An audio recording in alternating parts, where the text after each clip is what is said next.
Thank you for this award for the outstanding contribution to journalism. They say that telling the truth is no way to win friends. They say that the Australian people don't care for the truth. Well, they're wrong. The Australian people want to know the truth about war. They want to know who they can trust. They want to know how the world is shaped about them. They want to find a way through complexity and lies. Yes, our work has given us a lot of powerful enemies, but it has also given us good friends. It has brought out the best in people: courage, loyalty, compassion, and strength. And tonight, I want to thank you and the Walkley Foundation for showing these values, as journalists and as Australians, in standing by WikiLeaks in our hour of need, not in 5 years' time, but today, when it counts. And I want to thank all of those who have continued to stand by us, our sources, our donors, our defenders, people without whom we could do nothing. We, journalists, are at our best when we share with activists and lawyers the goal of exposing illegality and wrongdoing, when we help to hold others to account. This award is a sign of encouragement to our people and other people who labour under difficult conditions in this task. Our lives have been threatened. Attempts have been made to censor us. Banks have attempted to shut off our financial lifeline. An unprecedented banking blockade has shown us that Visa, MasterCard, PayPal, the Bank of America, and Western Union are mere instruments of Washington foreign policy. Censorship has, in this manner, been privatised. Powerful enemies are testing the waters to see how much they can get away with, seeing how they can abuse the system that they are integrated with to prevent scrutiny. Well, the answer is they can get away with too much. I expected the hate speech on Fox News, but not the calls by US senators for the extrajudicial assassination of myself and my staff. Neither did I expect that the United States would aggressively undermine its own constitution to persecute me and my organization. But I can understand the Washington elite's reaction. Washington is waging a war against the truth. It was, after all, the truths about Washington and their friends that we revealed. What I cannot understand is the craven behaviour of the Australian Prime Minister Julia Gillard. It is embarrassing.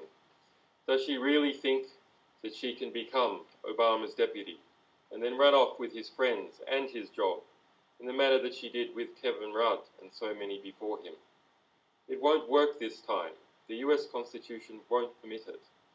It is time Julia Gillard stopped sucking up to power and started using the power that she has to the benefit of the Australian people. This time last year, Julia Gillard commissioned an absurd whole-of-government task force against us, comprising of ASIO, ACIS, the Department of Defence, the Attorney General's Office and the Australian Federal Police. The Prime Minister falsely stated that WikiLeaks had acted illegally. The AFP had to take the embarrassing role of correcting her. The Attorney General stated that he was looking into cancelling my passport while I was under dire circumstances. After pressure from the Australian people and the Australian media, McClellan decided not to, saying not that it was wrong, but that it was helpful for tracing my movements. When I was awarded the Sydney Peace Prize for our work, the Australian High Commission refused to host it. These and other acts will be an infamous memory in Australian journalism. We are smeared and attacked by powerful groups from the United States, including the US State Department and the Bank of America.